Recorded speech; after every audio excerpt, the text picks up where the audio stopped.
Welcome to all my dear students. पूरे जोश और मोटिवेशन के साथ स्टार्ट करते हैं आज का नया सेशन, दैट इज हमारा short revision session of theory of machine. तो हमने बात कर ली है हमारे पास बेसिक्स की, हमने बात कर ली है इन्वर्जन्स की, मैकेनिज्म की। अब हम बात करने जा रहे हैं इसी के काइनेमेटिक्स की। अगर हम इसी के काइनेमेटिक्स की बात करें तो सबसे पहले आता है काइनेमेटिक्स में हमने कहा था कि एनालिसिस ऑफ मोशन का करना हमारा जरूरी है, ठीक है ना। अब एनालिसिस ऑफ मोशन की जब हम बात करते हैं तो वहां पे सबसे पहली बात आती है वेलोसिटी एक्सेलरेशन, क्योंकि यहां पे और कोई मोशन पैरामीटर्स तो इंपॉर्टेंट है नहीं, लेकिन वेलोसिटी और एक्सेलरेशन काफी इंपॉर्टेंट है और इस पे जो है न्यूमेरिकल भी बनते हैं। तो यहां पे हम बात करने जा रहे हैं आज वेलोसिटी एंड एक्सेलरेशन एनालिसिस। तो देखें सबसे पहले that is called velocity and acceleration of in a mechanism. किसी मैकेनिज्म में वेलोसिटी एक्सेलरेशन को किस तरह से कैलकुलेट किया जाता है उस बारे में ये कंप्लीट रिवीजन हमारा रहेगा। तो अभी तो फिलहाल मैं सिर्फ वो बताऊंगा आपको जो ऑब्जेक्टिव पॉइंट ऑफ व्यू से जरूरी है, ठीक है ना। बाकी जब आपको कभी सीखना भी होगा proper acceleration diagram, velocity diagram, तो जरूर कमेंट में करिएगा। जैसे मैं आपको बोला था कि मैंने एक सेपरेटली बोर्ड रखा है, लिस्ट ऑफ बोर्ड्स, उसमें मैं वो सब टॉपिक लिखता जाता हूं। जैसे अभी बच्चों ने थ्योरी ऑफ फेलियर बताए हैं, ठीक है ना। अभी जैसे कल बच्चों ने कुछ डिस्कस किया था स्ट्रेस डिस्ट्रीब्यूशन को लेके, तो ऐसे वो टॉपिक जो बहुत इंपॉर्टेंट है जिनको डिस्क्रिप्टिव वे में अलग से लेना है, तो ऐसे ऐसे टॉपिक में लेते जाऊंगा और उनको मैं धीरे धीरे कंप्लीट करता जाऊंगा, तो वो आपके सबसे बेनिफिशियल होंगे। तो जरूर आप कमेंट में ऐसा भी अगर कुछ आपको प्रॉब्लम लगता है या किसी चीज को समझने में लगता है वो आप लिखते जाएं, उनको भी सेपरेटली करते जाएंगे। तो वही मैंने कहा कि अगर वेलोसिटी एक्सेलरेशन डायग्राम आपका पेपर के लिए इंपॉर्टेंट नहीं है, लेकिन कहीं अगर सब्जेक्टिव के लिए भी इंपॉर्टेंट नहीं है, लेकिन अगर कुछ सेमेस्टर्स के प्रॉब्लम है या कहीं ऐसी प्रॉब्लम है जहां आपको समझने में दिक्कत आती है, तो फिर आप लिख सकते हैं, चाहे वो इंस्टेंटेनियस सेंटर मेथड हो या फिर कोई दूसरा मेथड हो, ठीक है ना, रिलेटिव वेलोसिटी मेथड, उन दोनों को हम लोग करवा सकते हैं अलग कोई एग्जांपल प्रॉपर सब्जेक्टिव वे में लेके। तो सबसे पहले बाकी सब बातें भूल जाइए और यहां पे स्टार्ट करें सबसे पहले कि velocity acceleration of a mechanism. अब बात आती है कि किसी मैकेनिज्म की वेलोसिटी एक्सेलरेशन कैसे कैलकुलेट हो। तो अगर हम एक चीज देखें तो इजी हमारे पास क्या है और प्रॉब्लम क्या है, पहले उसको समझें। कि कोई भी हमारे पास लिंक होता है, कोई भी मान लीजिए हमारे पास लिंक होता है, मैकेनिज्म होता है, तो इस मैकेनिज्म में हमें पता है कोई एक लिंक तो फिक्स होगा ही होगा जिसके रेफरेंस में सारे लोग घूमेंगे, है ना। तो कोई भी एक लिंक तो है जो फिक्स होता ही होता है। तो ऐसे में जब हम कोई दूसरा लिंक घुमाते हैं, तो मान लीजिए मैंने इस डायरेक्शन में घुमाया तो ये लिंक इस डायरेक्शन में जाएगा, अब ये ऐसे जाएगा तो ये वाला लिंक ऑसिलेट करेगा मान लीजिए, ठीक है ना, और ये ऑसिलेट करेगा तो ये भी एक ऐसा मोशन करेगा ऑसिलेशन का, ठीक है ना। तो ऐसे में जब हम इस तरह का कोई मोशन देखते हैं या इस तरह का हम 4 बार में पढ़ते हैं, तो यहाँ पे हर लिंक में क्या वेलोसिटीज होंगे, क्या एक्सेलरेशन होंगे, किसी भी पॉइंट पे हमसे पूछ सकता है। मतलब किसी भी एक पर्टिकुलर लिंक के लिए उसके किसी भी एक पॉइंट पे आपसे वेलोसिटी पूछ सकता है। तो हम सबसे पहले बात करते हैं वेलोसिटी एनालिसिस की। वेलोसिटी एनालिसिस, पहले वेलोसिटी निकालना आप सीख जाएं, उसके बाद एक्सेलरेशन निकालना सीखेंगे। तो वेलोसिटी जो है उसके ऊपर क्वेश्चन काफी पेपर में आ जाते हैं, तो वेलोसिटी एनालिसिस बहुत अच्छे से आना चाहिए। तो वो मैं आपको पहले प्रॉपर बता देता हूं किसी वेलोसिटी एनालिसिस कैसे किया जाता है। देखिए वेलोसिटी एनालिसिस का सिंपल सा मतलब है कि किसी भी लिंक की एंगुलर वेलोसिटी कैलकुलेट करना, मतलब रोटेशनल वेलोसिटी, किसी भी लिंक की एंगुलर वेलोसिटी कैलकुलेट करना। भाई अगर वो रोटेशन जैसा कोई कर रहा है, देखिए यहां पे आपको टर्म में एक चीज समझनी होगी कि मैकेनिज्म को जब आप पढ़ रहे हो तो इमेजिनेशन में हर चीज रोटेशन में ही रखो, कि हर लिंक जो चल रहा है वो एक तरह का रोटेशन ले रहा है। अगर कोई सीधा भी चल रहा है तो समझो वो बहुत बड़ा रोटेशन है जो भी आपको सीधा नजर आ रहा है। जैसे हम इस धरती पे चल रहे हैं तो हम सीधा ही चल रहे हैं, लेकिन एक्चुअल में तो हम धरती के चारों तरफ घूम रहे होंगे। आओ तुम्हें धरती भी दिखाऊं, ठीक है ना, मैं क्या बोल रहा हूं। जब हम धरती पे चल रहे हैं, ठीक है ना, मैं इंडिया से शुरू करूं, कहां गया मेरा इंडिया, ये रहा। तो इंडिया से अगर मैं चलना शुरू कर रहा हूं और मैं इधर की तरफ बढ़ रहा हूं, तो मैं तो सीधा सीधा ही चल रहा हूं ना, लेकिन एक्चुअल में किसी बड़े सेंटर के अबाउट देखा जाए, अगर इस अर्थ के सेंटर के अबाउट देखा जाए या बाहर से किसी सेंटर के अबाउट देखा जाए या इस सेंटर के अबाउट में देखूं, तो यहां पर मुझे साफ नजर आता है कि मैं चल नहीं रहा हूं, मैं रोटेट कर रहा हूं। इसलिए यहां पे हर चीज जो है वो एक रोटेशन में ली जाती है, पहली बात, ठीक है ना। तो इसीलिए हम यही बोलेंगे कि जिसका रोटेशन, जिसका सेंटर हमें नहीं पता, जो बहुत बड़ा रोटेशन हो रहा है उसका सेंटर कहीं इंफिनिटी में होगा, ठीक है ना। यही तो मान के चल सकते हैं कि इसका सेंटर कहीं इंफिनिटी में होगा, ठीक है। तो यहां पे हम सिंपली क्या बोलते हैं, एवरीथिंग इज इन रोटेशन। तो इसलिए एंगुलर वेलोसिटी हर लिंक की कैलकुलेट होती है, ठीक है ना। आप ये नहीं कह सकते कि सर ये तो चल रहा है, इसकी एंगुलर वेलोसिटी निकालने की जरूरत नहीं है, आप उसकी भी एंगुलर वेलोसिटी निकाल सकते हैं। ठीक, second thing linear velocity, linear velocity. Second thing is linear velocity, जिसको हम एब्सोल्यूट वेलोसिटी भी कह सकते हैं। लीनियर वेलोसिटी आप कैलकुलेट करते हैं दूसरी लिंक की। अब दोनों में अंतर सिंपल समझ लीजिए। मान लीजिए ये एक लिंक है, ये एक लिंक है, मैंने इसे किसी पॉइंट के अबाउट फिक्स कर दिया, ठीक है ना। अब मैं यहां से ये लिंक जो है वो मोशन कर रहा है, मान लीजिए इस पॉइंट से रोटेशन कर रहा है, ये पॉइंट मेरा O है, दिस इज पॉइंट A, ठीक है। तो अगर ये मेरा रोटेशन कर रहा है तो कोई एंगुलर वेलोसिटी होगी, इस ओमेगा OA बोल सकते हैं। तो अब देखिए, अब ये रोटेशन कर रहा है इस पॉइंट से, मान लीजिए इसका नई पोजीशन जो आई, ये इस पोजीशन से, अभी पहले इस पोजीशन में था, ये इस पोजीशन से रोटेट होके ये इस पोजीशन में आ गया, ठीक है ना।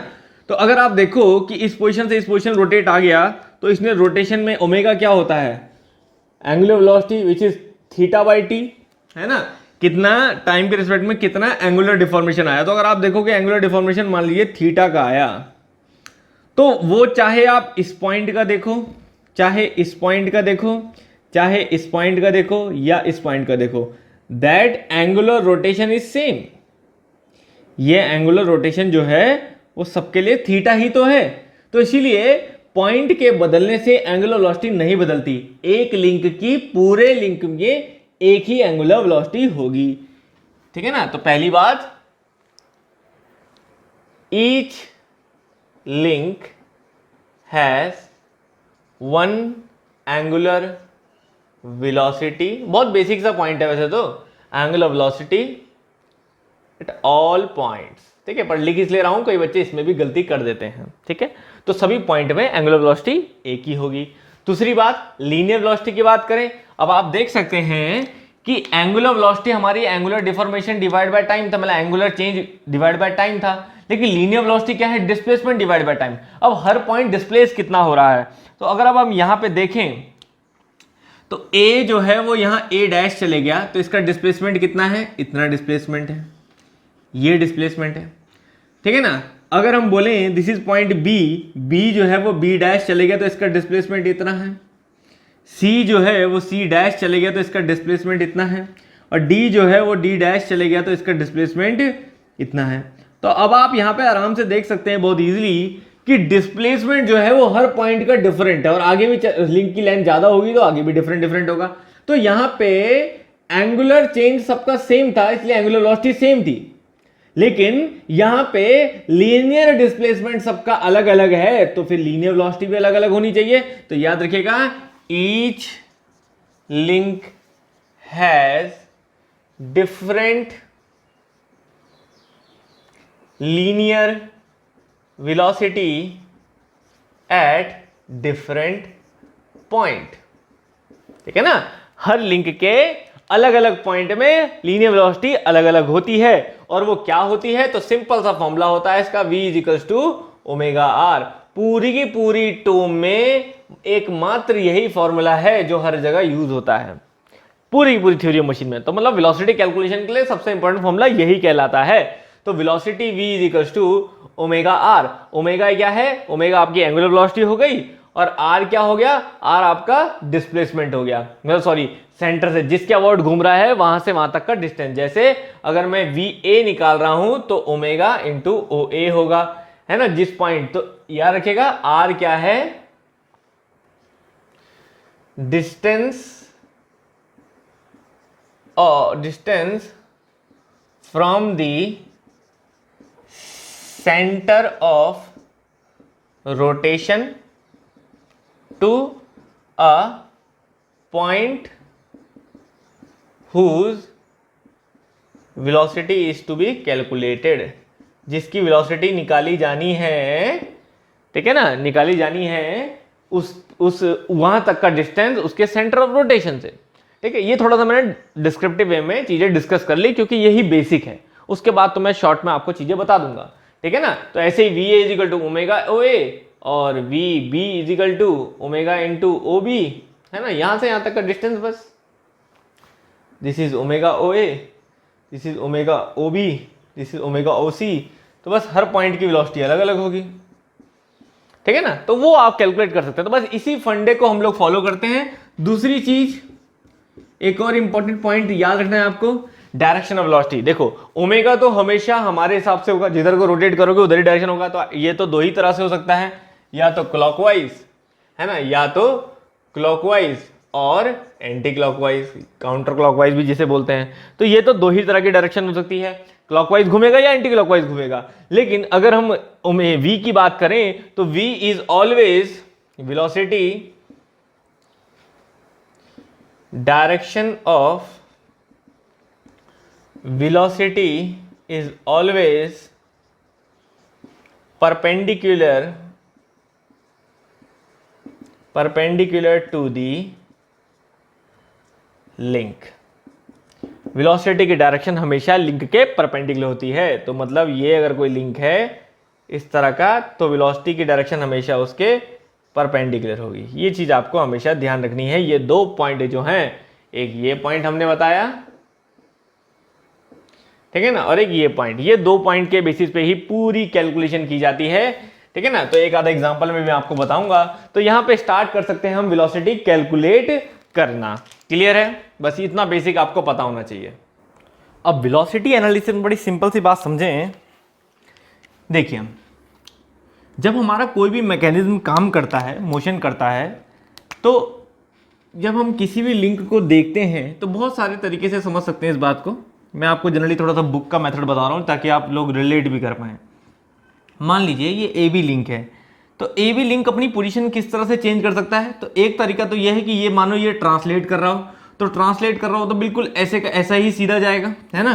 ट्रांसलेट कर रहा है तो बिल्कुल ऐसे का ऐसा ही ये सीधा चलेगा, ठीक है ना। और इसकी नेक्स्ट पोजीशन कहीं यहाँ हो जाएगी कि भाई अब लिंक जो है वो इस पोजीशन में है, कोई नई ए डैश और बी डैश। या तो ये हो सकता है, या ये हो सकता है कि ये उसके बाद जो है वो ट्रांसलेट रोटेशन करे। तो या तो रोटेशन कर सकता है इसके बाद कि मान लीजिए अगली जो है वो पोजीशन इसकी कुछ ये हो जाती है, B double dash A double dash, है ना। तो या तो इस तरह का ट्रांसलेशन मोशन करे जो बिल्कुल सीधा है, या इस तरह का रोटेशन करे। तो जनरली इस तरह का फिगर भी हमें बुक्स में देखने को मिलता है, जहां ट्रांसलेशन रोटेशन हम लिंक का देखते हैं। लेकिन एक्चुअल में जब प्रैक्टिकल सिचुएशन में आते हैं तो देखते हैं कि लिंक इतनी जल्दी ट्रांसलेट और रोटेट करता है कि आप डिफरेंशिएट नहीं कर सकते कि ये ट्रांसलेशन कर रहा है या रोटेशन कर रहा है।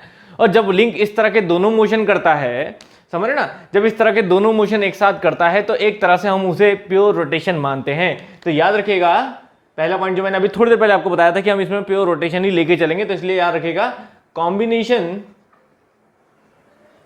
Of translation and rotation is taken as pure rotation। इसको हम एक प्योर रोटेशन मान के चलते हैं। ये आपको छोटी सी चीज समझनी होगी। तो किसी भी लिंक के लिए अगर हम ये बात करें तो that is the pure rotation. तो हर लिंक जो है वो एक तरह से प्योर रोटेशन कर रहा है, ये आपको मानना चलेगा। प्योर रोटेशन करेगा तो अबाउट ए सेंटर करेगा, है ना। प्योर रोटेशन करेगा तो अबाउट ए सेंटर करेगा। तो या तो कोई उसका फिक्स सेंटर होगा, और अगर नहीं है तो हमें कोई ना कोई एक इमेजिनरी सेंटर उसका मानना होगा, और उसी सेंटर को हम इंस्टेंटेनियस सेंटर बोलते हैं। इंस्टेंटेनियस सेंटर बोलते हैं। अब बात यह आती है कि ठीक है, हर लिंक को हम मान रहे हैं कि वो प्योर रोटेशन कर रहा है और pure rotation about a centre कर रहा है, और सेंटर को हम इंस्टेंटेनियस सेंटर कह रहे हैं। तो अब बात आती है कि why it is called a instantaneous centre, और ये कहाँ होगा। इंस्टेंटेनियस सेंटर का मतलब क्या है, इसको इंस्टेंटेनियस सेंटर क्यों बोलेंगे, और ये कहाँ होगा, इस छोटी सी बात को हम समझें। अब इस छोटी सी बात को आप कई तरीके समझ सकते हैं, तो एक सिंपल सा तरीका मैं आपको बताता हूं। तो समझिए, मानो कोई लिंक है ए बी, कहीं भी स्पेस में हम एक लिंक बोलें, there is a link called A B, कोई लिंक है। अब ये ए बी लिंक जो है वो ट्रांसलेट भी कर रहा है और रोटेट भी कर रहा है। तो मान लीजिए वो किसी अगली पोजीशन में आ जाता है, कहीं कुछ इस तरह की अगली पोजीशन में आ जाता है, कुछ ऐसे। This is called A B next position. B dash और ए डैश, ये इसकी पोजीशन आती है। तो अगर हम पोजीशन का चेंज देखें तो पोजीशन किस तरह से चेंज हो रही है, तो यहाँ से मैं स्ट्रेट लाइन यहाँ मिलाऊँ और यहाँ से स्ट्रेट लाइन में यहाँ मिलाऊँ। तो अब देखिए, अब आपको आई सेंटर का पता करना है कि ये जो रोटेशन एंड ट्रांसलेशन हुआ है, प्योर रोटेशन जो हुआ है, प्योर रोटेशन जिसे बोलता हूँ, प्योर रोटेशन मतलब सिर्फ रोटेशन मत समझना, combination of both rotation and translation, अगर ये हुआ है तो किस सेंटर के अबाउट हुआ है, तो how to calculate the centre, तो you have to just find out the bisector. आपको ये जो पोजीशन इसकी पहली इस पॉइंट की पोजीशन है, इसका आपको बाइसेक्टर ढूंढना होगा, ठीक है ना। वेयर इज द बाइसेक्टर मतलब इसके परपेंडिकुलर कहाँ है, तो मान लीजिए ये इसका परपेंडिकुलर है, तो आपने कहा एक परपेंडिकुलर नीचे है सीधा, और आपने सीधा नीचे एक लाइन मिला दी इसके परपेंडिकुलर की तरफ, सीधी लाइन हमने नीचे ले गए। ऐसे ही सेम आपने इसका परपेंडिकुलर फाइंड किया, आपने कहा इसका परपेंडिकुलर कहाँ है, तो आपको इसका मान लीजिए परपेंडिकुलर मिला कहीं यहाँ, और आपने इससे भी नीचे जो है वो सीधी लाइन कहीं खींच दी।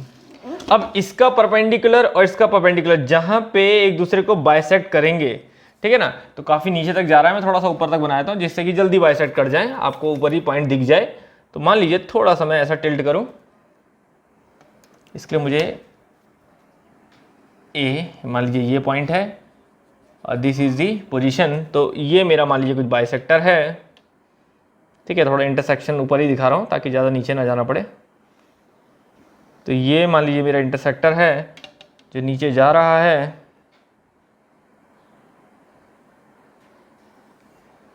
और देखिए कहीं एक पॉइंट आएगा जहाँ पे ये इसके ऊपर दूसरे वाले पॉइंट के बाइसेक्टर को कट कर जाएगा, ठीक है ना। ये इसका बाइसेक्टर है और ये इसका बाइसेक्टर है, जहाँ पे दोनों के बाइसेक्टर कट कर गए, समझो this is called I centre. यही इस लिंक के प्योर रोटेशन का आई सेंटर कहलाएगा। This is the simplest way to understand what is the I centre. अब आई सेंटर ये इंस्टेंटेनियस सेंटर क्यों बोल रहे, क्यों, क्योंकि अभी इस इंस्टेंट पे है लिंक, थोड़ी देर में लिंक कोई और पोजीशन में होगा, फिर कोई और पोजीशन में होगा, तो मतलब I centre keep on changing, ठीक है ना, ठीक है ना, with respect to change in position of the link. तो डिफरेंट लिंक की पोजीशन के लिए आई सेंटर भी डिफरेंट पोजीशन में शिफ्ट होता रहता है। तो किसी एक इंस्टेंट पे ही आप कैलकुलेशन कर सकते हो, इसलिए जो ये सेंटर है ये किसी एक इंस्टेंट, किसी एक क्षण में है। तो at that moment this is the centre available, and that available centre is called instantaneous centre as it is present at that instant only, ठीक है ना। तो ये सिर्फ इस इंस्टेंट में प्रेजेंट है, that's why it is called as a I centre. Clear, instantaneous centre. समझ आ गई बात, इंस्टेंटेनियस सेंटर क्या है, तो इसको हम इंस्टेंटेनियस सेंटर बोलते हैं। तो अब यहां पे याद रखिए दो टर्म्स और हमारी इंपॉर्टेंट है, क्या कि अब देखिए डिफरेंट इंस्टेंट पे ये डिफरेंट आई सेंटर होगा, as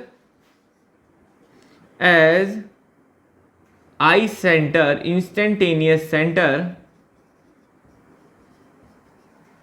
keep on shifting with change in position of link, so ठीक है ना। तो ये क्या होगा, अपनी पोजीशन को चेंज करता रहेगा, सो दी लोकस। तो कई लोग कंफ्यूज होकर सेंट्रोड, अगर कहीं पर टर्म यूज होती है सेंट्रोड तो लोग इसी को सेंट्रोड बोलते, नहीं, सेंट्रोड ये नहीं है, याद रखिएगा, सेंट्रोड इज नॉट अ पॉइंट। सेंट्रोड को हम लोग सेंट्रॉइड से कंफ्यूज कर जाते हैं, सेंट्रोड इज नॉट अ पॉइंट। सेंट्रोड एक पॉइंट नहीं है। सेंट्रोड किसे बोलते हैं, तो देखो इंस्टेंटेनियस सेंटर अपनी पोजीशन को चेंज करता रहेगा, so the locus of all I centre is known as सेंट्रोड, उसको हम सेंट्रोड बोलते हैं, ठीक है ना। तो ये बनाने में तो टाइम लगेगा क्योंकि अलग अलग पोजीशन है, अभी ये पोजीशन में माना फिर कोई और पोजीशन में है। तो आई सेंटर्स को अगर ऐसे आई सेंटर अभी यहाँ है, थोड़ी देर में यहाँ मिलता रहे, फिर यहाँ मिलता रहे, तो उन आई सेंटर को अगर हम जोड़ते रहें तो वो जो लोकस होगा वो याद रखिए वो ही होगा आपका सेंट्रोड, उसी को हम लोग सेंट्रोड बोलते हैं। तो the locus of all the I centres at different position is called centrode, इसी को हम लोग सेंट्रोड बोलते हैं। समझ आ गई बात, ये क्लियर है। ठीक है ना, अभी पेपर में ज़्यादा आया नहीं है लेकिन इंपॉर्टेंट है, कभी भी बढ़ सकता है। ठीक है ना, तो जो वो आई सेंटर बनता है उससे जब हम एक लाइन खींचते हैं उस प्लेन के परपेंडिकुलर, ठीक है ना, एक और चीज याद रखिए, क्या बोले, अ लाइन, ये सब डेफिनेशंस इंपॉर्टेंट हैं आने वाले एसएससी जैसे पेपर्स के लिए। A line drawn through an I centre, a line drawn through an I centre perpendicular to the plane, to the plane, जिस प्लेन पे आप आई सेंटर बना रहे हो उसके परपेंडिकुलर अगर हम कोई लाइन ड्रॉ करते हैं तो वो क्या कहलाती है, वो कहलाती है I centre axis, instantaneous centre axis. तो याद रखिए, perpendicular to the plane is known as instantaneous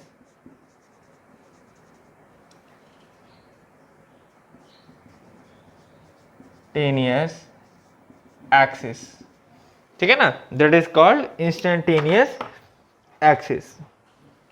ठीक है, और जब हम मूव करते हैं तो आई सेंटर चेंज हो रहा है तो इंस्टेंटेनियस सेंटर एक्सिस भी चेंज होगी। अब इस इंस्टेंटेनियस एक्सिस के अगर हम पोजीशन को ट्रेस करें, ठीक है ना, समझ रहे हैं, द लोकस ऑफ, ध्यान से समझिएगा, बहुत सिंपल सिंपल सी डेफिनेशन है। क्या हमने क्या बोला, ऐसे ऐसे किसी एक इंस्टेंट पे हमने लिंक की पोजीशन ली और उससे एक आई सेंटर बनाया, समझ गया आई सेंटर। अब इस आई सेंटर से हम लोग क्या करें, डिफरेंट डिफरेंट पोजीशन में डिफरेंट डिफरेंट आई सेंटर को अगर जोड़ दें तो वो लोकस क्या कहलाता है, सेंट्रोइड। अब यहाँ पे जो आई सेंटर है उनसे हम एक परपेंडिकुलर लाइन खींचें, उस प्लेन के परपेंडिकुलर एक लाइन खींचें तो वो कहलाएगी आई सेंटर एक्सिस। ठीक है, इंस्टेंटेनियस एक्सिस। अब उस जब पोजीशन चेंज होगी तो इंस्टेंटेनियस एक्सिस भी चेंज होगी। अब उस इंस्टेंटेनियस एक्सिस को अगर हम लोकस बनाएं, उसको ट्रेस करें तो एक सरफेस सा बनेगा ना, उस सरफेस को क्या बोलते हैं, दैट इज कॉल्ड एक्सोड। तो याद रखिएगा last term, the locus of instantaneous axis, the locus of instantaneous axis is known as एक्सोड, इसको बोला जाता है एक्सोड। तो ये टर्म्स जो हैं वो आने वाले पेपरों में बहुत इंपॉर्टेंट है, क्योंकि ये बेसिक होता है और हम लोग इसे बहुत ज़्यादा पढ़ते नहीं, क्योंकि पेपर में अभी तक ज़्यादा आया नहीं है। लेकिन ये कंफर्म है कि अब धीरे धीरे इनका यूज़ जो है वो बढ़ेगा। ठीक है ना, स्टेटमेंट्स वाले क्वेश्चन अब बढ़ गए हैं तो इस तरह की डेफिनेशन स्टेटमेंट्स में जरूर पूछी जाएंगी। तो ये तीनों चीज़ें आपको ध्यान रखनी है, what is called centroid, what is called instantaneous axis, what is called axode. Clear है, समझ आ गई बात। तो यहाँ पे एक क्वेश्चन मैं और बताता हूँ इसके ऊपर, जो भी आपने पहले कभी नोट नहीं किया होगा। ठीक है ना, तो अब देखो यहाँ पे मैं एक सिंपल सा क्वेश्चन बता रहा हूँ, ये भी पेपर में आया नहीं है, इसलिए ये भी मैं कहूँगा कि आने वाले पेपरों के लिए काफी इंपॉर्टेंट है, क्योंकि लोगों को सेंट्रोइड एक्सोड ही नहीं पता, उसके बाद सेंट्रोइड एक्सोड का नेचर पूछ ले। जैसे वो बोले कि अगर मोशन मान लीजिए जनरल है, कहीं पर जनरल मोशन है, मतलब जनरल मोशन मतलब कॉम्बिनेशन दोनों का जैसे हो रहा है, ऐसा जनरल मोशन, इसमें रोटेशन भी है, ट्रांसलेशन भी है, इस तरह का मोशन हो रहा है, तो सेंट्रोइड कैसा होगा। तो ऑब्वियसली बात है, आपको पता है कि अगर रोटेशन ट्रांसलेशन दोनों होगा तो आई सेंटर कभी इधर बनेगा, कभी इधर बनेगा, कभी इधर बनेगा, कभी इधर बनेगा। तो आई सेंटर का जो लोकस होगा वो इस तरह का होगा, तो सेंट्रोइड कैसा होगा, कर्व्ड होगा। ठीक है ना, सेंट्रोइड जो होगा वो कर्व होगा। ठीक है, अब कर्व के अलोंग जो एक्सिस होगी, अगर हम उसको ट्रेस करेंगे, कर्व के अलोंग जो एक्सिस होगी तो उस एक्सिस को ट्रेस करेंगे तो कैसा सरफेस बनेगा भाई, ये समझ लो ना, ये एक्सिस है। अब इस एक्सिस को मैं ट्रेस करके कर्व पे चलाऊं तो ये कैसा सरफेस बना, तो ये सरफेस कैसा बना, कर्व्ड सरफेस, कर्व्ड सरफेस।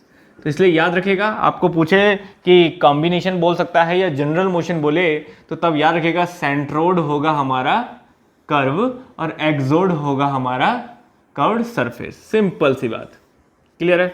अब यहां पे अगर हम पूछे प्योर ट्रांसलेशन के लिए, प्योर ट्रांसलेशन के लिए, अब प्योर ट्रांसलेशन में सेंट्रोइड कैसा हुआ। अब देखिए प्योर ट्रांसलेशन है तो सेंट्रोइड कैसा हुआ, अगर प्योर ट्रांसलेशन तो पहला आई सेंटर यहां होगा मानो, तो दूसरा आई सेंटर यहां होगा, तीसरा आई सेंटर यहां होगा, चौथा आई यहां होगा, यहाँ तो ये क्या बना, स्ट्रेट लाइन। तो सेंट्रोइड कैसा होगा, लोकस उसका स्ट्रेट होगा, स्ट्रेट होगा।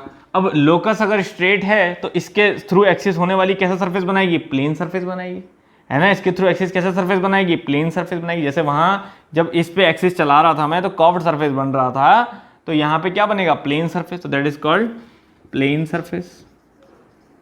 सिंपल है, देखो बस आपको क्लियर है आइडिया, तो कोई दिक्कत नहीं है।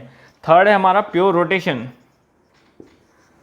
अगर सिर्फ रोटेशन हो रहा हो तो, अगर सिर्फ रोटेशन हो रहा हो तो सेंट्रोइड कहाँ होगा? अगर सिर्फ रोटेशन हो रहा है किसी लिंक का, सिर्फ रोटेशन, तो सेंट्रोइड कहाँ होगा? सेंटर में होगा, सिर्फ एक पॉइंट। तो याद रखिए, सिर्फ रोटेशन हो रहा हो तभी हम कहते हैं, जब हमारा कोई लिंक फिक्स होता है और इसको हम रोटेट करा रहे होते हैं तो हम आई सेंटर नहीं निकालते। क्यों? तब आई सेंटर यही है ना, फिक्स पॉइंट, क्योंकि आई सेंटर फिक्स जो लिंक है उसका आई सेंटर कहीं घूमेगा ही नहीं इधर उधर, उसके बाद रोटेट हो रहा है तो यही फिक्स है ना। इसलिए जब हम नॉर्मली अपनी लाइफ में रोटेशन वगैरह देखते हैं कि कोई व्हील रोटेट कर रहा है तो इसके कोई सेंटर, आई सेंटर की कैलकुलेशन थोड़ी ना करनी है। सेंटर सेंटर में है उसका एक्सिस ऑफ रोटेशन, और एक्सिस ऑफ रोटेशन भी सेंटर में ही होगी, ठीक है ना। तो यहाँ पे अगर हम बोलें तो ये होगा एक पॉइंट, ठीक है ना। तो याद रखिएगा, पॉइंट होगा इसका सेंट्रोइड, और पॉइंट जब एक जगह पे है और उसको ट्रेस करेंगे तो क्या बनेगा? तो कुछ नहीं, वो स्ट्रेट का स्ट्रेट ही रहेगा, क्योंकि वो प्लेन सरफेस भी नहीं बनेगा। जब वो चल नहीं रहा है उस जगह पे तो वो स्ट्रेट लाइन की तरह ही रहेगा। That is called straight only. Generally straight लिख लेते हैं हम यहाँ पे कुछ इस तरह से।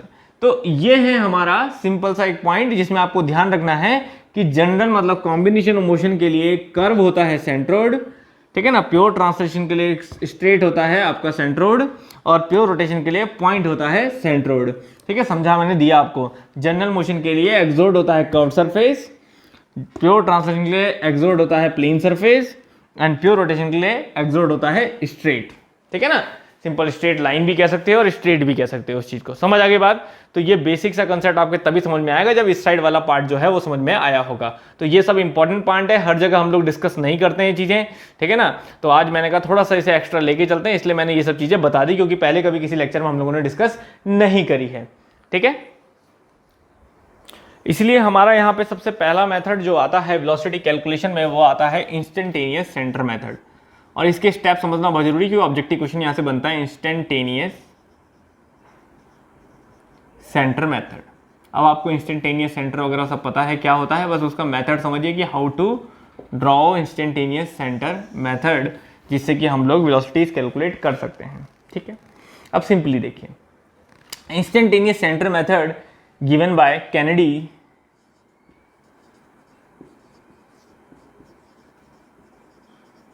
कैनेडीज थ्योरम।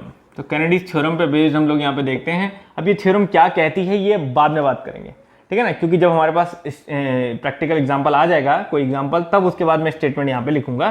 तो स्टेटमेंट की जगह को मैं फिलहाल खाली छोड़ देता हूँ कि कैनेडीज थ्योरम का स्टेटमेंट क्या है। अभी आप स्टेप समझिए। अब देखिए स्टेप्स क्या कहते हैं, वो कहते हैं कि सबसे पहले कोई भी आप एक इंस्टेंट एक पोजीशन पे किसी मैकेनिज्म को लीजिए। तो मान लीजिए हम 4 बार मैकेनिज्म लेते हैं किसी एक सर्टेन पोजीशन पे। तो हमने एक 4 बार मैकेनिज्म लिया जो किसी एक पोजीशन पे है। तो जो पोजीशन जनरली आप लोगों के कोर्स वर्क में है वही पोजीशन में ले रहा हूँ। कुछ इस तरह की पोजीशन जो है वो आप लोगों के कोर्स वर्क में रहती है। तो इस पोजीशन को हम लोग लेके चलें, ठीक है ना। ये एक 4 बार मैकेनिज्म की पोजीशन है जिसमें ये लिंक जो है वो फिक्स है। तो फर्स्ट इन्वर्जन समझ लीजिए बीम इंजन वाला। This is link number 1, this is link number 2, this is link number 3 and this is link number 4। तो ये 1 2 3 4 4 लिंक हैं जो इस तरह की पोजीशन में लगे। तो हमने एक इंस्टेंट डिसाइड कर लिया कि ये इंस्टेंट पे स्टेम मैकेनिज्म है, ये किसी और इंस्टेंट पे भी हो सकता है। तो अभी ये इस इंस्टेंट पे है, तो इस इंस्टेंट के हिसाब से हम आई सेंटर से इसके निकाल सकते हैं। तो उसके लिए सबसे पहले आपको पता होना चाहिए स्टेप 1। तो स्टेटमेंट बाद में लिखेंगे यहाँ पे, मैं आपको स्टेप वाइज पहले इंस्टेंटेनियस सेंटर मेथड बता रहा हूँ। स्टेप 1 है first find out the number of links, जिसको हम n से दिखाते हैं। तो नंबर ऑफ लिंक्स कितने हैं यहाँ पे 4, ठीक है। उसके बाद फाइंड आउट करते हैं कि कितने आई सेंटर्स के हो सकते हैं। Number of I centres, I centres कितने हो सकते हैं उसका एक सिंपल सा फॉर्मूला होता है, पेपर में बहुत बार पूछा गया है ये, n(n-1/2), ठीक है ना। तो ये फॉर्मूला याद रखिएगा, नंबर ऑफ आई सेंटर निकालने का ये फॉर्मूला जो है वो बहुत बार पूछा गया है पेपर में। तो इसके हिसाब से साफ है कि नंबर ऑफ आई सेंटर्स कितने हुए भाई, 4 × 4 - 1 12, 12/2 6। तो there are 6 I centres in this 4 bar mechanism. यहाँ 4 बार मैकेनिज्म में 6 आई सेंटर्स होंगे। अब आई सेंटर्स कितने तरह के होते हैं, तो आई सेंटर्स 3 तरह के जनरली होते हैं। सबसे पहला फिक्स्ड आई सेंटर, सबसे पहला होता है फिक्स्ड आई सेंटर, दूसरा होता है परमानेंट आई सेंटर,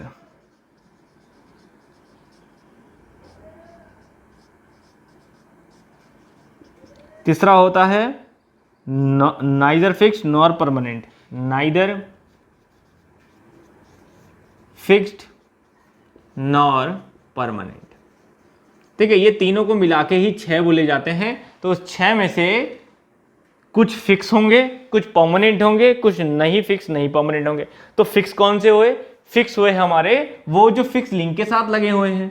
अब एक सेंटर बनेगा किसी दो लिंक को जोड़ के, है ना, तो 1 और 2 को जोड़ने वाला एक फिक्स लिंक, तो फिक्स लिंक के साथ जो भी जुड़ा होगा वो एक फिक्स आई सेंटर होगा। तो अगर हम देखें तो एक फिक्स आई सेंटर हमारे पास यहाँ पे है 1 I 1 2 कह देते हैं इसे, और एक फिक्स आई सेंटर यहाँ पे है जिसको हम I 1 4 कह देते हैं। ठीक है ना, समझ आ रही बात? तो यहाँ पे फिक्स आई सेंटर है हमारे पास I 1 2 एंड I 1 4। ठीक है, अब बात करें परमानेंट की। परमानेंट होती है कि जिनकी पोजीशन तो फिक्स नहीं है, लेकिन ये पता है कि वो इन दोनों लिंक को जोड़ के बना है, तो वो परमानेंट, वो मूव कर सकता है लेकिन एक दूसरे की एक पॉइंट पे ही रहेगा। जैसे कि 2 और 3 को जोड़ने वाला ये पॉइंट, अब ये आपको पता है कि ये पॉइंट जो है वो इन दोनों के जोड़ के ही बनेगा, चाहे वो कभी इस पोजीशन में किसी हुए, तो पोजीशन चेंज कर सकता है लेकिन पॉइंट इन दोनों के बीच में ही रहेगा। तो इसको बोलते हैं हम परमानेंट आई सेंटर, फिक्स नहीं परमानेंट। तो इस परमानेंट को नाम देते हैं I 2 3। ऐसे ही सेम 3 4 को जोड़ने वाला, दैट इज कॉल्ड I 3 4। तो ये 4 आई सेंटर हमें दिखाई दे रहे हैं, परमानेंट है I 2 3 एंड I 3 4। तो अब जो नहीं दिखाई दे रहे हैं वो कौन से हैं? क्योंकि 6 है ना टोटल, तो 4 तो हो गए, लेकिन 2 आई सेंटर भी ऐसे हैं जो आपके इमेजिनरी हैं, जो आपके वहां मैकेनिज्म में नहीं दिखाई दे रहे हैं। तो उसको फाइंड आउट करने का सिंपल सा तरीका है कि सबसे पहले तो आप नंबर ऑफ लिंक कर दें 1 2 3 4, उसके बाद 1 के साथ जो जो जुड़े हैं उनको लिख दे 1 2 1 3 1 4। ठीक है ना, अब रिपीट नहीं करना। अगर 1 2 हो गया तो 2 1 लिखने की जरूरत नहीं है। तो 2 का किसके साथ होगा? 1 के साथ हो चुका है, तो 2 2 अपने के साथ होना नहीं है, अगले वाले के साथ 2 3 2 4, ऐसे ही सेम 3 4। तो आप ऑटोमेटिकली देखोगे कि 6 आई सेंटर लिख दिए 1 2 3 4 5 6। अब उसमें से कौन कौन से आपको मिल गए हैं उनको आप अलग मार्क कर लें। जैसे 1 2 1 4 आपको पता है तो 1 2 अलग मार्क कर लें, 1 4 अलग मार्क कर लें। 2 3 3 4 आपको पता है तो 2 3 अलग मार्क कर लें, 3 4 अलग मार्क कर लें। अब बचा क्या? 1 3 3 4। तो साफ हो गया ना कि नॉर फिक्स नॉर परमानेंट कौन से हो गए? I 1 3 and I 2 4। क्यों? क्योंकि 1 3 लिंक आपस में डायरेक्ट नहीं जुड़े हुए हैं, तो फिक्स के रिस्पेक्ट में थर्ड कैसे मूव कर रहा है हमें नहीं पता। ऐसे ही सेम 2 और 4 भी आपस में नहीं जुड़े हुए हैं, 2 भी अलग मूव कर रहा है, 4, तो ये भी एक दूसरे के रिस्पेक्ट में कैसे मूव कर रहे हैं हमें नहीं पता। तो इसलिए इनके आई सेंटर्स निकालने जरूरी हैं इनकी पोजीशन के हिसाब से। तो उसका एक सिंपल सा मेथड होता है, वही हम लोग यूज करेंगे। मेथड सिंपली क्या कहता है, तो देखिए ये समझ गए ना ये कैलकुलेशन, तो मैं हटा दे रहा हूँ इस चीज को। ये स्टेप्स जो मैंने लिखे, स्टेप 1 स्टेप 2 स्टेप 3, ये सब मैं हटा दे रहा हूँ। अब आपको पता है कि आपको 1 3 और 2 4 निकालने हैं बस। तो फिलहाल इस सब को हटा देते हैं ताकि स्पेस बने। ठीक है, और हम यहाँ पे सिंपली लिखें मेथड क्या है।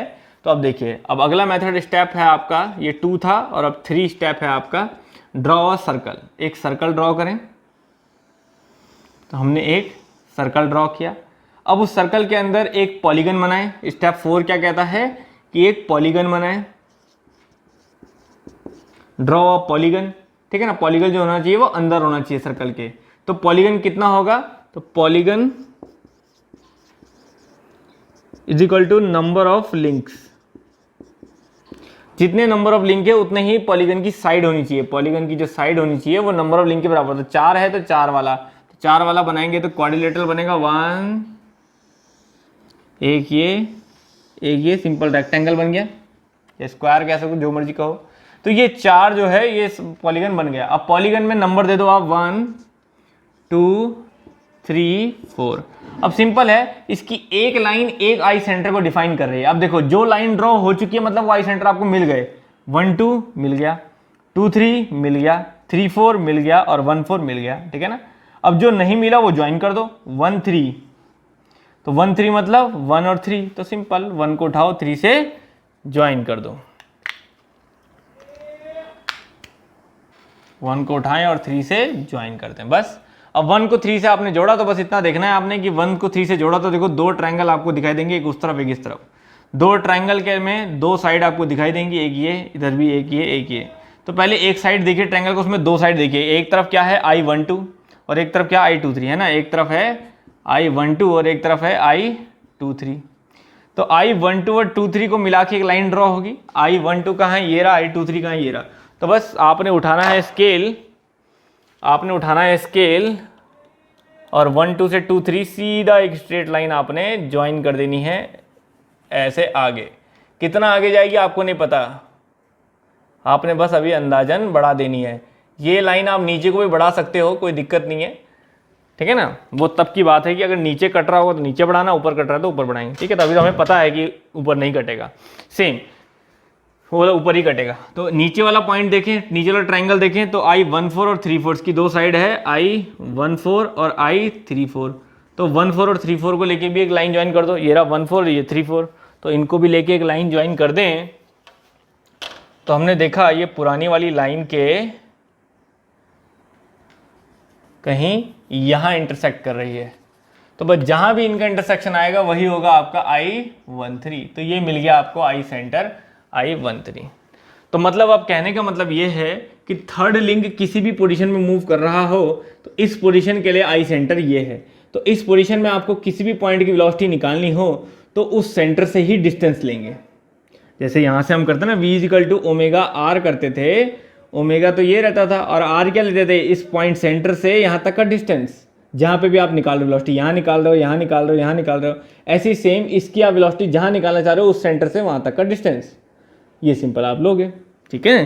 तो ये हो जाएगा हमारा सिंपल मेथड। ऐसे ही I24 भी आप कैलकुलेट कर सकते हो, 2 से 4 को ज्वाइन करके। 2 से 4 को ज्वाइन करोगे तो एक तरफ I12 है, एक तरफ 14, ठीक है ना। तो I12 एंड 14 तो ये रहा, तो आपने यहीं से पकड़ा इसे और स्ट्रेट लाइन आगे बढ़ा दी।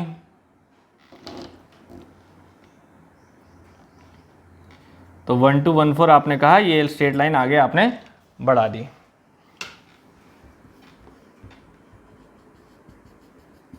ठीक है, इस तरह से। और दूसरा क्या है इसके दूसरी तरफ, 1 2 एक तरफ था 1 2 1 4, एक तरफ है 3 4 2 3। तो बस 3 4 2 3 ये है, इसको भी बढ़ा दिया आगे आपने। तो ये भी यहाँ से लिया आपने और इसको भी आगे बढ़ाया, तो आपने देखा कि ये जो है कहीं यहाँ इंटरसेक्ट कर रहा है,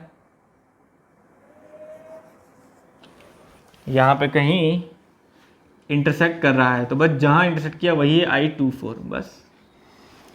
तो इस तरह से आप आई सेंटर्स फाइंड आउट कर सकते हैं बिना किसी दिक्कत के, ठीक है ना। तो यही मेथड होता है। अब इस मेथड से हम कैलकुलेशन क्या कर सकते हैं, तो हमेशा एक फॉर्मूला ध्यान रखिए कि अगर मान लीजिए ये है A और ये है B, तो अगर मैं VB वेलोसिटी निकालना चाह रहा हूँ, VB की VB वेलोसिटी क्या है, तो VB पॉइंट देखो थर्ड लिंक से भी जुड़ा हुआ है और B पॉइंट 2 लिंक से भी जुड़ा हुआ है ना। तो B पॉइंट की वेलोसिटी मैं 2 लिंक के रिस्पेक्ट पे भी लिख सकता हूँ और थर्ड लिंक के रिस्पेक्ट पे भी। जैसे VB इज इक्वल्स टू मैं लिख सकता हूँ ओमेगा ऑफ, अगर मैं इसके रिस्पेक्ट में लिख रहा हूँ ओमेगा ऑफ 2 मतलब AB लिंक 2 इंटू, या AB लिख लेता हूँ, AB लिंक की angular velocity into AB distance, simple ऐसे लिख सकता हूँ। और सेम VB को मैं ऐसा भी लिख सकता हूँ ओमेगा ऑफ कौन सा, इसकी एंगुलर वेलोसिटी ये मान लीजिए BC है, तो ओमेगा ऑफ BC इंटू, अब डिस्टेंस कौन सा आएगा, मैंने क्या बोला, BC जो लिंक है वो किसके सेंटर के ओर चल रहा है, I13। तो I13 से जिस पॉइंट पे आप वेलोसिटी निकाल रहे हो B पे निकाल रहे हो तो I13B।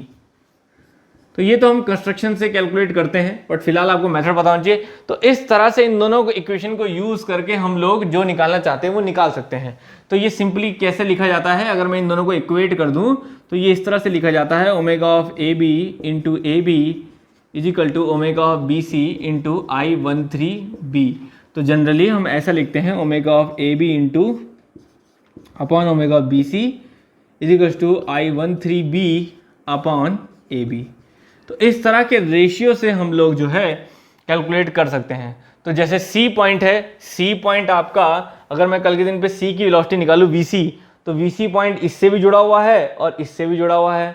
तो क्या हो जाएगा, ओमेगा ऑफ CD, ये मान लीजिए D है, omega of CD into CD है ना, ये ऐसे भी लिख सकते हैं VC को, और VC को क्या लिख सकते हैं, omega of BC into I13C, इस तरह से।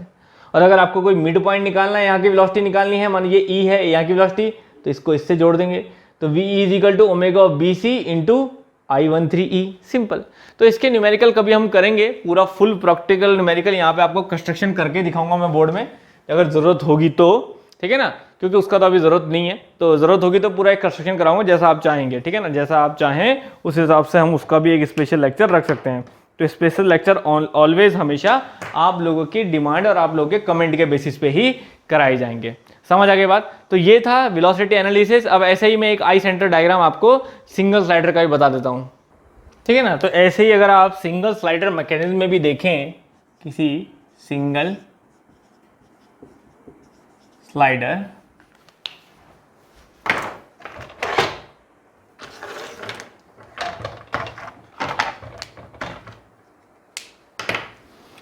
स्लाइडर मैकेनिज्म में भी अगर आप देखें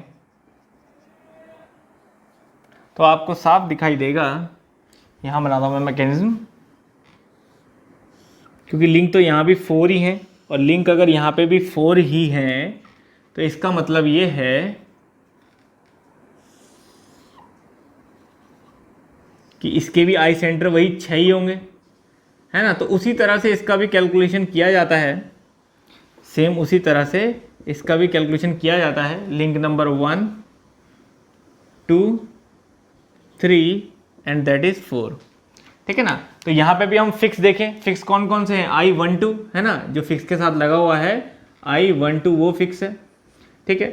दूसरा फिक्स कहाँ है, 1 और 4, लेकिन 1 और 4 में क्या हो रहा है, देखो ट्रांसलेशन हो रहा है, और जब हमने क्या कहा कि यहाँ पे जो भी है वो प्योर रोटेशन होगा, तो जब इस ट्रांसलेशन को भी हम प्योर रोटेशन माने तो इसका सेंटर कहाँ होगा, तो ट्रांसलेशन जो चीज़ कर रही है सीधी उसका सेंटर कहाँ होगा, कहीं इन्फिनिटी पे।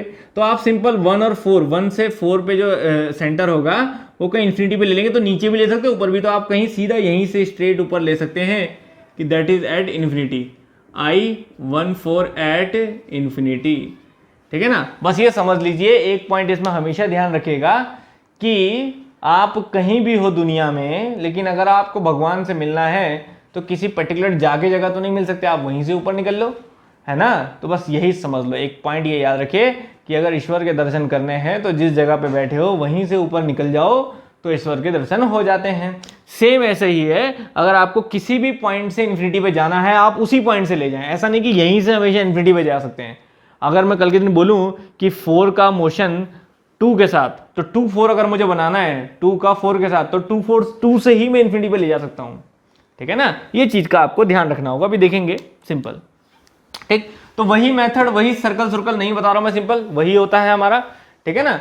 दोबारा वो सब बताने की जरूरत नहीं है।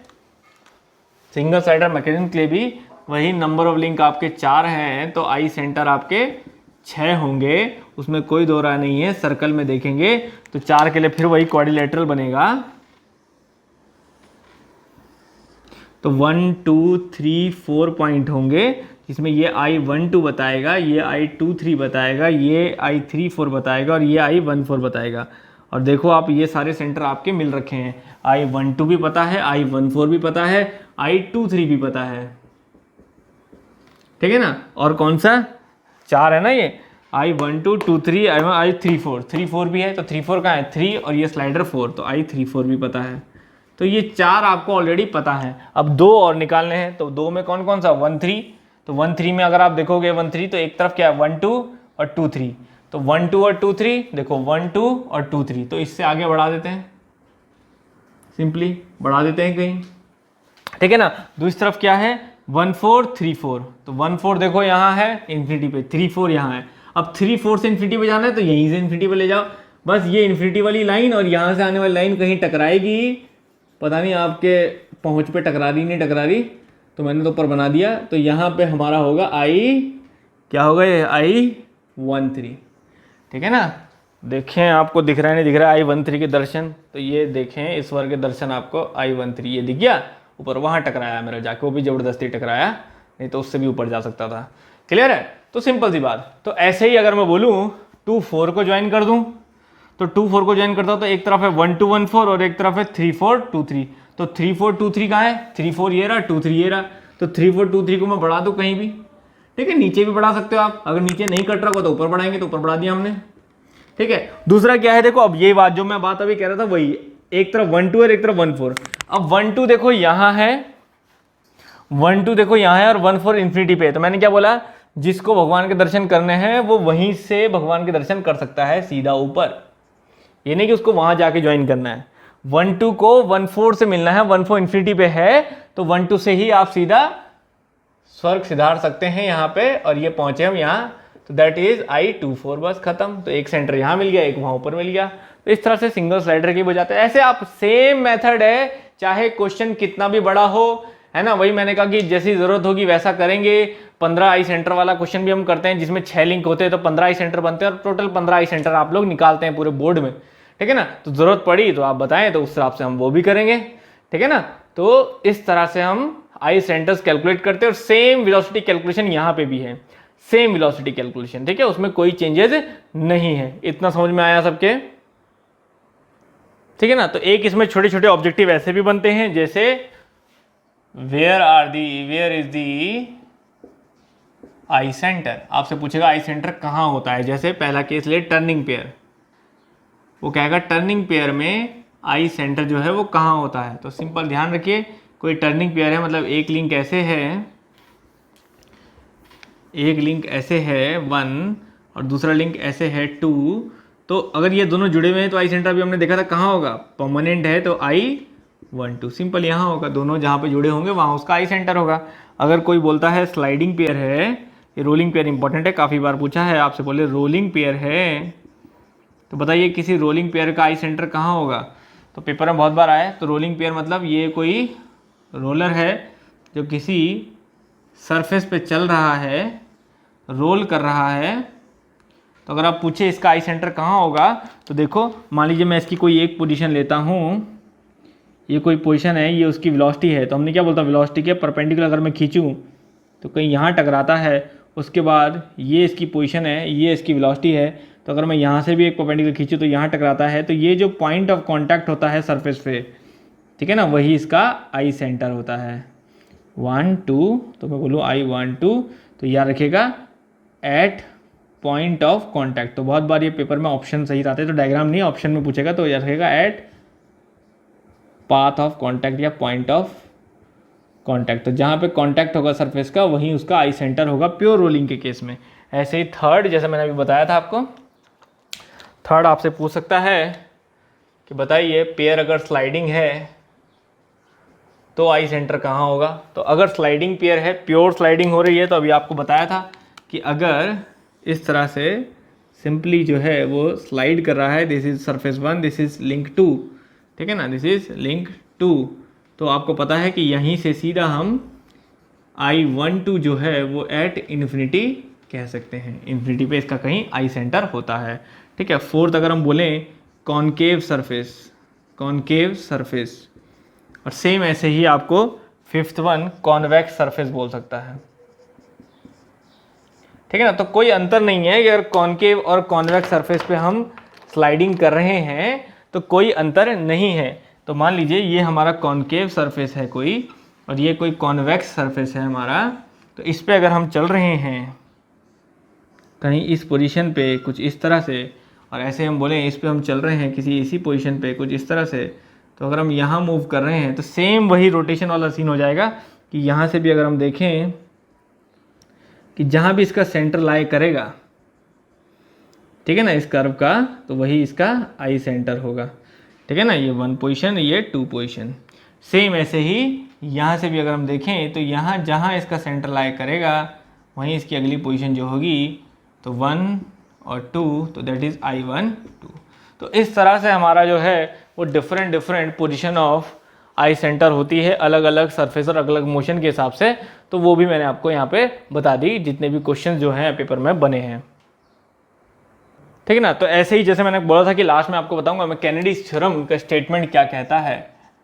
कैनेडीज थ्योरम का स्टेटमेंट क्या कहता है, तो ये समझिए आप, कैनेडीज थ्योरम हमारी क्या कहती है, as the relative motion between 3 links. कोई भी हमारे लिंक्स हैं, अगर उनके बीच में कोई रिलेटिव मोशन है, मतलब मैं सिंपल वे में समझा दूँ फिर लिखेंगे, तो क्या कहता है कि अगर हमारे कोई लिंक हैं वो आपस में रिलेटिव मोशन में हैं, तो उनके जो आई सेंटर्स होंगे वो एक स्ट्रेट लाइन में लाई करेंगे, ठीक है ना। तो क्या बोलेंगे इसे बोलें for the relative motion, for the relative motion between number of links, ठीक है ना। तो जो भी लिंक्स है, पर याद रखिएगा रिलेटिव मोशन होना बहुत जरूरी है, ठीक है ना। In a mechanism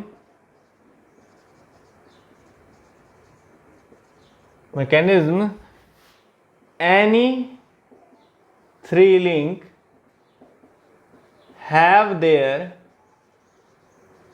I centre instantaneous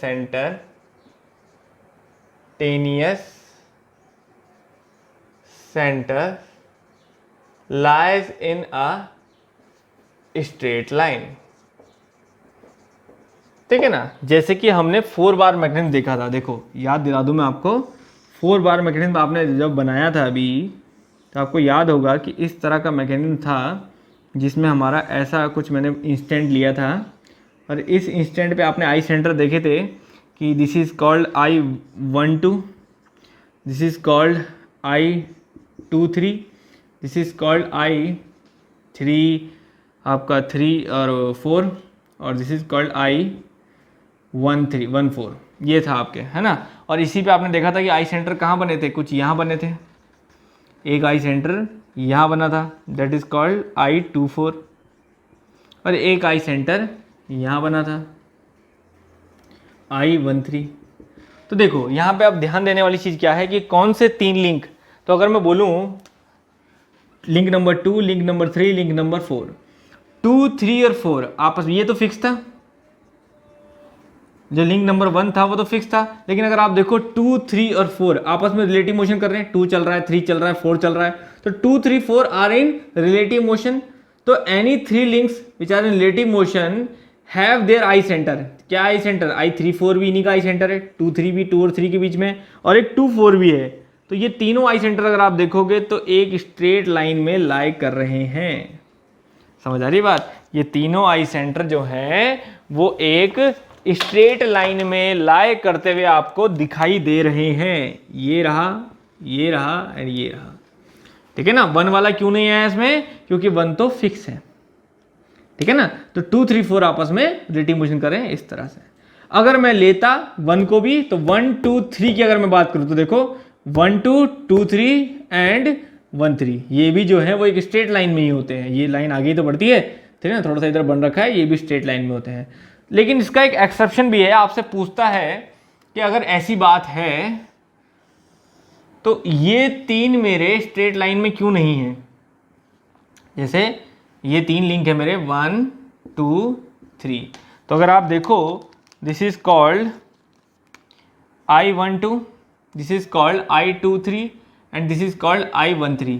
तो कहता है ये तीनों स्ट्रेट लाइन में क्यों नहीं है, कोई 2 तो चलो हैं, कोई 2 तो हैं, मानो मैं बोलता हूँ ये 1 और 2 तो है, ये तो है, लेकिन ये फिर अलग है।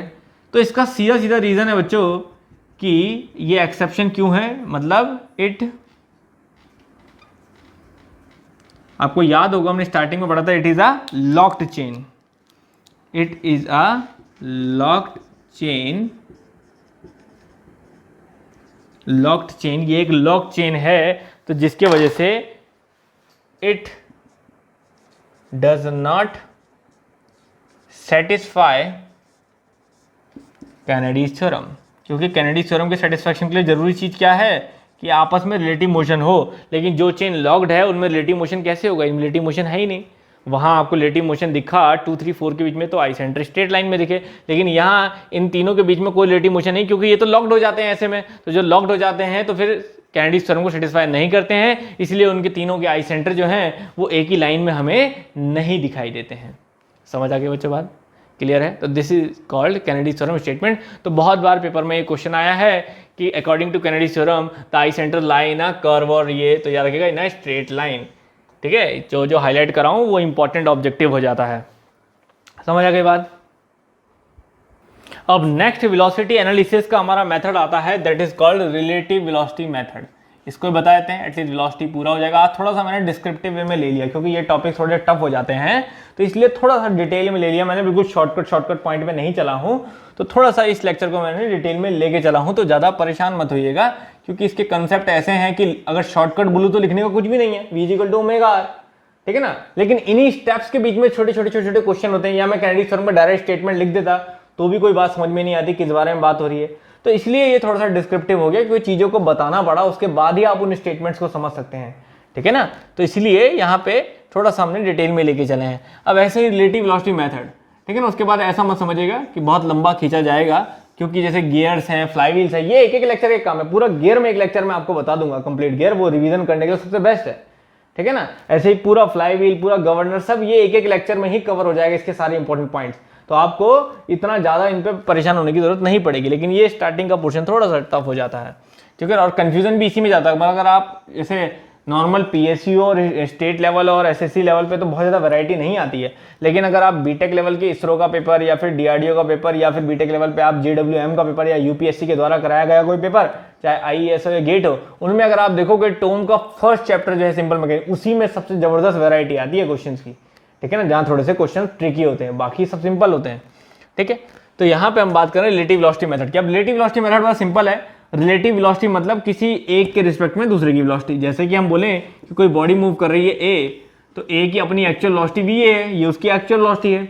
लेकिन अगर मैं कोई B बॉडी भी मूव कर रही है और चलती हुई B बॉडी से A की वेलोसिटी देखूं, तो फिर जो A की एक्चुअल वेलोसिटी होगी उससे अलग होगी। क्यों? क्योंकि ये वेलोसिटी आएगी V की velocity A with respect to B, velocity of A with respect to B के रिस्पेक्ट में A की वेलोसिटी क्या है, ठीक है ना, तो ये अलग होगी, ये होगी रिलेटिव वेलोसिटी जो B के रिलेशन में है, और ये होगी एब्सोल्यूट वेलोसिटी, ये एक्चुअल वेलोसिटी कह सकते हैं जो उसकी एक्चुअल होगी, ठीक है ना। तो ये सिंपल सा फंडा है, ठीक है, कि ये अगर 20 मीटर पर सेकंड में चल रहा है और ये 5 मीटर पर सेकंड में चल रहा है, तो ऑब्वियसली बात है 5 मीटर पर सेकंड से चलते हुए देखोगे तो रिलेटिव वेलोसिटी आपको 15 नजर आएगी, 5 से तो खुद भी चल रहा है ना, 20 से ये वाली बॉडी चल रही है। लेकिन अगर 20 वाली को एक्चुअल देखोगे तो इसकी वेलोसिटी 20 नजर आएगी, सिंपल। तो ये डिफरेंस जरा सा है रिलेटिव वेलोसिटी में और एक्चुअल वेलोसिटी में। तो यहाँ पे जो मेथड है वो मैं सिंपल बता देता हूँ आपको। मेथड क्या है? इस मेथड में हम लोग ड्रॉ करते हैं वेक्टर डायग्राम। तो एक वेक्टर डायग्राम मैं आपको ड्रॉ करके बता देता हूँ किस तरह से ये वेलोसिटीज कैलकुलेट की जाती है। तो कोई भी एक वेक्टर डायग्राम हम बना सकते हैं 4 बार का या सिंगल स्लाइडर का। तो मैं एक वेलोसिटी वेक्टर डायग्राम आपको बना के दिखा देता हूँ कैसे बनता है। तो मान लीजिए 4 बार मैकेनिज्म लेते हैं, तो कोई भी 4 बार मैकेनिज्म मैं यहाँ ले लूँ, वही पोजीशन ले लेते हैं सेम उसी तरह की।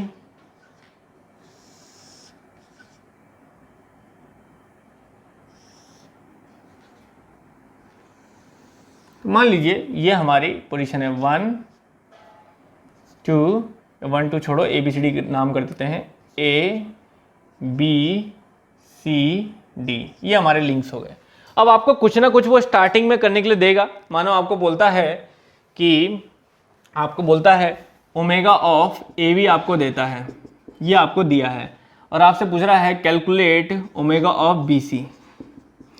एंगुलर वेलोसिटी ऑफ AB इतनी है तो एंगुलर वेलोसिटी ऑफ BC निकालिए कितनी होगी। सिंपल ये क्वेश्चन आपके सामने है, ठीक है। बाकी इसकी डायमेंशन वगैरह सब क्लियर होंगी, ठीक है, ये सब दे रखी होंगी, ऐसा मत सोचिएगा कुछ नहीं दिया होगा। ABCD मतलब आप पूरी कंस्ट्रक्शन बना सकें उसके लिए सब चीजें दी होती हैं, ठीक है। बस मेथड समझ लीजिए कैसे होता है। तो देखिए सिंपल सा मेथड है, ठीक है ना। तो सबसे पहले जो लिंक हमारा फिक्स है, हमें पता है ये तो मूव नहीं करेगा, ये फिक्स है ना, तो जो फिक्स लिंक है वो ना A मूव करेगा ना D मूव करेगा। तो जो नहीं मूव करेगा, जिसका पता है, उस पॉइंट को आप फिक्स ले सकते हो AD। तो मान लीजिए मैं स्मॉल लेटर से दिखाऊं, A भी मेरा है और D भी मेरा ये पॉइंट है, क्योंकि हमें पता है ये पॉइंट मूव नहीं करेगा। तो A भी मूव नहीं करेगा, D भी मूव नहीं करेगा, ठीक है।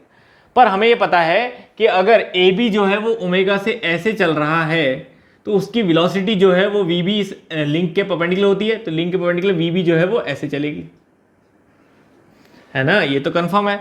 तो इसीलिए हम A से VB वेलोसिटी को ड्रॉ कर लेते हैं। तो यहाँ पे हम रोलर स्केल का जनरली यूज करते हैं, लेकिन मैं फिलहाल सेट स्क्वायर से आपको बता दूं, सेट स्क्वायर को भी प्रॉपर्ली यूज करना आना चाहिए। वैसे तो पैरेलल लाइन ड्रॉ करने का एक तरीका होता है, ठीक है ना, पर अभी मैं फिलहाल आपको वो तरीका नहीं बता रहा हूँ। क्यों? क्योंकि वर्टिकली दोनों